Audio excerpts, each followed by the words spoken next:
तो जैसा कि हमने पिछले एपिसोड में देखा था, नेगी को टोक्यो के फेमस प्राइवेट स्कूल में एडमिशन मिल गया था।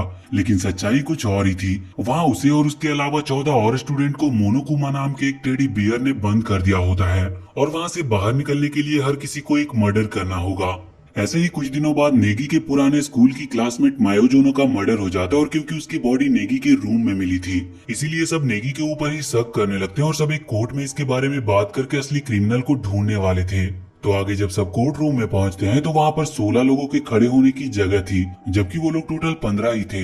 ये देखकर जब किरीगिरी नाम की एक लड़की सवाल करती है तो मोनोकुमा कहता है कि इस कोर्ट में बस एक साथ 16 लोग खड़े हो सकते हैं। इसके बाद जब क्लास ट्रायल शुरू होता है तो नेगी मोनोकुमा से पूछता है कि क्या गुनहगार सच में हमारे बीच में है, जिस पर मोनोकुमा कहता है कि हाँ और इसमें कोई शक नहीं है। आगे डिबेट स्टार्ट होती है और किरीगिरी कहती है कि सबसे पहले वेपन के बारे में बात करते हैं, जिस पर एक लड़का कहता है कि मायोजोनो के पेट में एक नाइफ थी, इसीलिए उसकी मौत उसी नाइफ से हुई है। फिर नेगी कहता है कि इसका मतलब जिसने भी किचन से नाइफ ली होगी वही मुजरिम होगा। और तभी एक दूसरी लड़की कहती है कि नेगी ने किचन से नाइफ नहीं लिया था क्योंकि मैं कल सारा दिन किचन में थी और उसके साथ एक दूसरी लड़की भी थी। फिर वो कहती है कि उस टाइम किचन में हमारे अलावा सिर्फ एक ही इंसान आया था जो कि खुद मायोजोनो थी। ये सुनकर टोगामी कहता है कि इसका मतलब कातिल ने मायोजोनो से नाइफ छीनकर उसे मारा है और इसके बाद सबका शक दोबारा से नेगी पर आ जाता है। लेकिन तभी किरीगिरी कहती है कि अभी से नेगी को मुजरिम बताना गलत है क्योंकि ऐसे भी सबूत हैं जो प्रूव करते हैं कि नेगी इनोसेंट है। इसके बाद किरीगिरी कहती है कि जब तुम रूम को अच्छे से देखोगे तो पता चलेगा कि मुजरिम को बाथरूम के अंदर जाने में बहुत मुश्किल हुई थी और उसका डोर नॉब भी टूटा हुआ था, जिस पर दूसरा एक लड़का कहता है कि हो सकता है नेगी ने ही इसे तोड़ा हो क्योंकि अगर बाथरूम अंदर से मायोजोनो ने लॉक कर दिया होगा तो और कोई रास्ता नहीं बचा होगा उसके पास। तो नेगी इसके जवाब में कहता है कि ऐसा नहीं हो सकता क्योंकि सिर्फ लड़कियों के ही बाथरूम को लॉक किया जा सकता है। अब एक दूसरी लड़की पूछती है कि तो फिर नेगी के बाथरूम डोर खुला क्यों नहीं, जिस पर नेगी कहता है कि ऐसा इसीलिए हुआ क्योंकि मेरा डोर सही से लगा नहीं था और कातिल को लगा होगा कि डोर इसीलिए नहीं खुल रहा क्योंकि वो अंदर से लॉक्ड है और इसीलिए शायद उसने डोर नॉब को तोड़ दिया। इसके बाद एक लड़की कहती है कि अगर ये मर्डर किसी और ने किया है तो उसे ऐसा क्यों लगा कि बॉयज रूम का डोर लॉक्ड होगा, जिस पर किरीगिरी कहती है कि उसे लगा होगा कि ये लड़की का रूम है। आगे एक लड़की पूछती है कि लेकिन मुजरिम नेगी के रूम के अंदर गया कैसे, जिस पर नेगी कहता है कि मायोजोनो ने किसी को भी अंदर आने नहीं दिया होगा क्योंकि वो बहुत ज्यादा डरी हुई थी। तो किरीगिरी कहती है कि हो सकता है वो डरने का नाटक कर रही हो और तभी किरीगिरी सबको एक लेटर दिखाती है जिसमें लिखा हुआ था कि मैं तुमसे अकेले में मिलना चाहती हूँ, इसीलिए रात को मेरे रूम में आ जाना और रूम के नेम प्लेट को ध्यान से पढ़ना जिससे तुम गलत रूम में ना जाओ। और नीचे मायोजोनो का नाम लिखा हुआ था, मतलब उसने खुद किसी को रूम में इन्वाइट किया था। ये सुनकर एक लड़की पूछती है कि अगर उसे मायोजोनो ने उसके रूम में खुद आने को बोला था तो वो मुजरिम उस रूम में जाना चाहिए था जिसमें नेगी था, पर उसे कैसे पता चला कि वो नेगी के रूम में है, जिस पर किरीगिरी कहती है कि नेगी और मायोजोनो ने सिर्फ रूम नहीं बदला था बल्कि बाहर के नेम प्लेट्स भी चेंज कर दिए थे और अगर प्लेट्स नेगी ने नहीं बदले तो इसका मतलब ये खुद मायोजोनो ने किया था। और ये सुनकर सब हैरान रह जाते हैं और सोचते हैं कि मायोजोनो के ऐसा करने के पीछे क्या रीजन हो सकता है, जिस पर टोगामी कहती है कि मायोजोनो एक मर्डर प्लान कर रही थी और वो इसका इल्जाम नेगी पर डालना चाहती थी और उसका प्लान फेल हो गया क्योंकि वो उस इंसान को मारने में नाकामयाब रही। ये सुनकर नेगी को यकीन नहीं होता और वो इसके ऊपर आवाज उठाता है। तो बाकी सब कहते हैं कि अभी झगड़े करने का टाइम नहीं है क्योंकि हमने अभी तक रियल मुजरिम को नहीं पकड़ा है। आगे एक लड़का जिसका नाम लियोन था वो कहता है कि अभी हमारे पास और कोई क्लू नहीं है तो हम कुछ कर भी नहीं सकते, जिस पर नेगी कहता है कि अभी एक क्लू बाकी है जो कि है मायोजोनो का लिखा हुआ मैसेज। उसने मरने से पहले दीवार पर एक नंबर लिखा था लेकिन किसी को उस नंबर का मतलब समझ नहीं आ रहा था, पर तभी थोड़ा सोचने के बाद नेगी कहता है कि मैं समझ गया, दीवार पर वो नंबर नहीं बल्कि मुजरिम का नाम है। अगर हम उस नंबर को 180 डिग्री उल्टा कर दे तो वो लियोन बनता है। और फिर ये सुनकर सबका शक लियोन पर चला जाता है, लेकिन लियोन ये सुनकर सारी बातों को झूठ बोल देता है और कहता है कि उसने ऐसा कुछ भी नहीं किया। तो किरीगिरी उससे पूछती है कि अगर तुम मुजरिम नहीं हो तो सारे सबूत क्यों मिटा रहे थे। अब ये सुन के सबके होश उड़ जाते हैं। आगे नेगी कहता है कि मुजरिम ने डर के मारे सारे सबूत मिटाने की कोशिश की थी लेकिन डोर बंद होने की वजह से वो उन्हें जला नहीं पा रहा था, लेकिन फिर उसने एक क्रिस्टल बॉल फेंक कर डोर खोल दिया और इतनी दूर से सही निशाना लगाकर डोर खोलना किसी आम इंसान के लिए मुमकिन नहीं, पर लियोन एक बेसबॉल प्लेयर है और सारे सबूत जलाने के बाद वो वहां से तुरंत निकल गया। लेकिन उसे ये नहीं पता था कि उसने जो शर्ट जलाने के लिए फेंका था उसका एक टुकड़ा नीचे गिर गया था और वही उसके खिलाफ सबसे बड़ा सबूत साबित होगा। लेकिन ये सब सुनकर लियोन उसकी बातों को पूरी तरह से झूठ बोल देता है और कहता है कि तुम बस इस सिचुएशन का फायदा उठाकर अंदाजे से मेरे ऊपर इल्जाम लगा रहे हो। जिस पर नेगी कहता है कि अगर ऐसी बात है तो मेरे रूम के बाथरूम का डोर खोलने के लिए एक स्क्रू ड्राइवर की जरूरत पड़ी होगी। इसका मतलब जो भी मुजरिम होगा उसका टूल बॉक्स अभी पूरी तरह से न्यू नहीं होगा, इसलिए अगर तुम अपना टूल बॉक्स दिखा सकते हो तो हम तुम्हारी बात मान लेंगे। और ये सुनकर लियोन के पास और कोई जवाब नहीं बचता। तो मोनोकुमा कहता है कि अब जब तुम लोगों ने तय कर लिया है तो अपने सामने एक बटन प्रेस करके वोट करो। और फिर जब मोनोकुमा असली मुजरिम का नाम बताता है तो वो सच में लियोन ही होता है। जिसके बाद मोनोकुमा लियोन को पनिशमेंट देने को कहता है, जिसे सुनकर लियोन वहाँ से भागने की कोशिश करता है, लेकिन तभी लियोन को घसीटते हुए पनिशमेंट रूम में ले जाया जाता है और एक पुल पर बांधकर उसके ऊपर बहुत सारे हाई स्पीड बॉल से अटैक होता है और थोड़ी देर बाद उसकी मौत हो जाती है। ये देखकर सब बहुत ज्यादा डर जाते हैं। फिर मोनोकुमा कहता है कि अगर तुम अपने आप को इससे बचाना चाहते हो तो हमेशा के लिए यहाँ रहने का डिसाइड कर लो। इसके बाद हम देखते हैं कि नेगी ये सब देखकर बहुत ज्यादा गुस्से में था और वो मोनोकुमा से कहता है कि ये सब तुम्हारी गलती है, मैं तुम्हें नहीं छोड़ूंगा। और इतना कहकर वो उसकी तरफ आगे बढ़ने वाला था, पर तभी किरीगिरी उसे रोक लेती है और कहती है कि अभी ऐसा कुछ भी मत करो, अगर तुम अपना बदला लेना चाहते हो तो अभी रुक जाओ। आगे जब नेगी अपने रूम में था तो किरीगिरी उसके पास आती है और कहती है कि ये सच है कि मायोजोनो तुम्हारे ऊपर इल्जाम लगाने की कोशिश कर रही थी, और ये बात भी सच है कि मरते टाइम उसके दिमाग में वो तुम्हारे बारे में ही सोच रही थी, क्योंकि अगर वो तुम्हें बचाना नहीं चाहती तो मरते टाइम लियोन का नाम लिखकर नहीं जाती। फिर वो कहती है कि मैं ये इसीलिए बता रही हूँ कि तुम अपने दोस्तों की डेथ से मूव ऑन कर सको। जिस पर नेगी कहता है कि मैं किसी भी हालत में मूव ऑन नहीं करने वाला, मैं ये कभी नहीं भूलूंगा और हमेशा ये याद रखूंगा।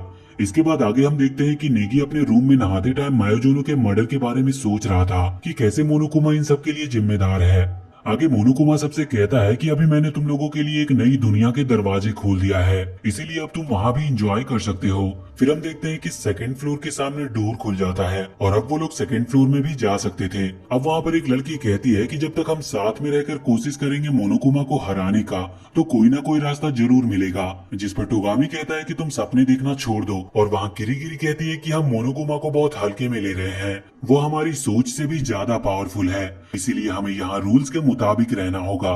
इसके बाद जब वो सेकंड फ्लोर में चीजें चेक कर रहे थे तभी नेगी को एक लेटर मिलता है जो इस प्राइवेट स्कूल के प्रिंसिपल का था। उसमें लिखा हुआ था कि हमारा स्कूल अब बंद हो चुका है और फ्यूचर में जब सारी प्रॉब्लम्स खत्म हो जाएगी तो हम स्कूल को दोबारा से स्टार्ट कर देंगे। ये सुनकर टोगामी कहता है कि जरूर इसका मतलब बंद स्कूल का फायदा उठाकर मोनोकुमा ने ये सब किया होगा।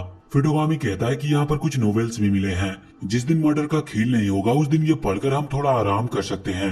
ये सुनकर सब बहुत गुस्सा हो जाते हैं और उससे पूछते हैं कि क्या ये सब तुम्हारे लिए सिर्फ एक गेम है। जिस पर टोगामी कहता है कि हाँ, और तुम लोगों को भी ये सीरियसली लेना होगा, क्योंकि मैं नहीं चाहता कि मेरे अपोनेंट्स बोरिंग हो। तभी एक लड़की वहाँ पर रोने लगती है। एक दूसरा लड़का उसे जब शांत कराने की कोशिश करता है तो टोगामी कहता है कि फेक फ्रेंड बनाने का कोई फायदा नहीं है, और ये सुनकर वो दूसरा लड़का गुस्से में उसे मारने के लिए आगे बढ़ता है, लेकिन एक और लड़का उनके बीच में आकर उसे रोक लेता है और इसके बाद टोगामी वहाँ से चला जाता है। आगे सारी लड़कियां सेकंड फ्लोर पर स्विमिंग करने चली जाती है, पर उनके चेंजिंग रूम का डोर नहीं खुलता। तभी मोनोकुमा वहाँ बताता है कि चेंजिंग रूम के डोर को खोलने के लिए तुम्हें अपने अपने इलेक्ट्रॉनिक स्टूडेंट आईडी का यूज करना होगा, और सिक्योरिटी के लिए बॉयज गर्ल्स के रूम में या गर्ल्स बॉयज के रूम में एंट्री नहीं कर सकते। तो एक लड़की पूछती है कि क्या कोई डोर खुला होते टाइम भी हम अंदर घुस सकते हैं। तो मोनोकुमा कहता है कि अगर ऐसी कोई हरकत करता है तो गैटलिंग गन से उसका कचूमर बना दिया जाएगा। आगे एक लड़की कहती है कि क्या कोई स्टूडेंट दूसरे स्टूडेंट से उसका स्टूडेंट आईडी कार्ड मांगकर भी ला सकता है, जिस पर मोनोकुमा एक नया रूल ऐड कर देता है कि अपनी स्टूडेंट आईडी दूसरों को देना मना है। आगे हम लाइब्रेरी के अंदर देखते हैं जहाँ टोगामी बैठकर एक बुक पढ़ रहा था और फुकावा नाम की एक लड़की छुपकर टोगामी को देख रही थी, पर तभी वहाँ पर नेगी आ जाता है। तभी टोगामी वहाँ पर फुकावा को देख लेता और उसे वहाँ से भगा देता है और कहता है कि तुम्हारी बदबू से पूरे रूम की हवा गंदी हो गई है। अब जब नेगी बाहर आता है तो फुकावा उससे पूछती है कि क्या तुमने देखा टोगामी को मेरी कितनी चिंता थी, तुम्हें क्या लगता है हम दोनों की जोड़ी कैसी लगेगी। और इतना कहकर वो वहाँ से चली जाती है। अब इसके बाद नेगी कैंटीन में जाकर देखता है कि वहाँ पर दो लड़के आपस में लड़ रहे थे। वो नेगी को इनका विटनेस बनने को कहते हैं और दोनों एक गर्म रूम के अंदर जाकर बैठ जाते हैं, ये देखने के लिए कि कौन ज्यादा देर तक बैठ सकता है।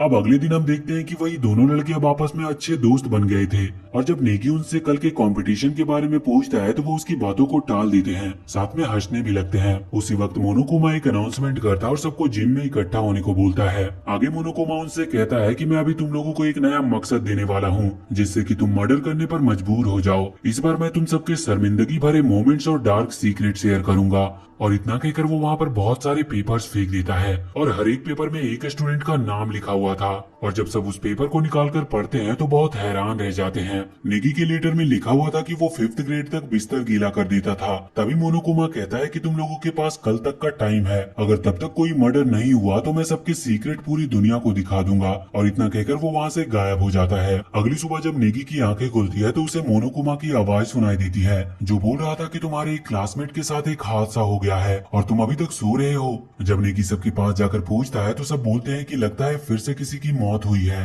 तभी टोगामी नेगी को उसके साथ आने को बोलता है। फिर वो लोग गर्ल्स चेंजिंग रूम के सामने पहुंचते हैं और टोगामी उसके अंदर जाने की कोशिश करता है और देखता है कि चेंजिंग रूम का डोर अनलॉक्ड है। तभी मोनोकुमा कहता है कि तलाशी के लिए चेंजिंग रूम को खोल दिया गया है। और जब वो लोग वहाँ पर अंदर जाते हैं तो वहाँ पर फुजीसाकी की लाश लटकी होती है और ये देखकर नेगी डर के मारे नीचे गिर जाता है। फुजीसाकी के पीछे वाली डोर पर ब्लड बाथ फीवर लिखा हुआ था और ये पढ़कर टोगामी कहता है कि ऐसा लगता है जैसे इस मर्डर को कर कातिल को खुशी हुई हो। इसके बाद सभी स्टूडेंट्स वहाँ पर आ जाते हैं और सभी सबूत ढूंढने लगते हैं। नेगी देखता है कि गर्ल्स चेंजिंग रूम के अंदर एक लड़की का पोस्टर लगा हुआ था और बॉयज चेंजिंग रूम के अंदर बॉयज का पोस्टर लगा हुआ था, जो कि अजीब बात थी। तभी एक लड़की कहती है कि मैंने जब लास्ट टाइम फुजीसाकी को देखा था वो एक बैग के अंदर सामान लेकर बड़ी जल्दी में थी, जैसे किसी से मिलने जा रही हो, लेकिन उस बैग का भी कोई निशान नहीं है। तभी टोगामी कहता है कि लगता है इसके पीछे जेमोसाइडर सायो का हाथ है। नेगी उससे पूछता है कि क्या तुम उस खतरनाक सीरियल किलर की बात कर रहे हो, तो टोगामी उससे उसका पीछा करने को बोलता है। नेगी उससे कहता है कि हमारे स्कूल में आने से पहले ये सीरियल किलर हर तरफ छाया हुआ था, जिसने भी ये किया होगा वो उसकी नकल कर रहा होगा। जिस पर टोगामी उसे पुलिस के कुछ रिपोर्ट्स दिखाता और कहता है कि ये सीरियल किलर हमेशा ब्लड बाथ फीवर लिख कर जाता था और ये हमेशा लड़कों को ही निशाना बनाता है और उसका मर्डर करने का हथियार एक सीजर होती है। और ये भी माना जाता है कि शायद उसे एक आइडेंटिटी डिसऑर्डर है। वो हमेशा मर्डर करने के बाद बॉडी को ऊपर लटका देता है, मगर ये बात बहुत कम पुलिस ऑफिसर को पता है। ये सुनकर नेगी पूछता है कि क्या इसका मतलब वो सीरियल किलर हमारे बीच में ही है, जिस पर टोगामी एक स्माइल करता है। तभी वहाँ पीछे एक लड़की आकर उन दोनों से कहती है कि फुकावा अभी मुसीबत में है। वो उन्हें बताती है कि फुकावा तब से अजीब अजीब बर्ताव करने लगी है और वो टोगामी से बात करने की जिद भी कर रही है। इसके बाद फुकावा डोर खोलकर टोगामी से माफी मांगती है कि वो अपने प्रॉमिस को पूरा नहीं कर पाई, लेकिन वो किसी भी हालत में जेनोसाइडर सायो को बाहर नहीं जाने देगी। और इतना कहकर वो डोर बंद कर देती है। और तभी मोनोकुमा क्लास ट्रायल स्टार्ट करने के लिए अनाउंसमेंट करता है और इस मर्डर के पीछे कौन होगा ये हम अगले एपिसोड में जानेंगे। तो वीडियो अगर पसंद आई हो तो इसे लाइक करके चैनल को सब्सक्राइब कर दें और हमें कमेंट सेक्शन में जरूर बताएं कि आपको ये एपिसोड कैसी लगी।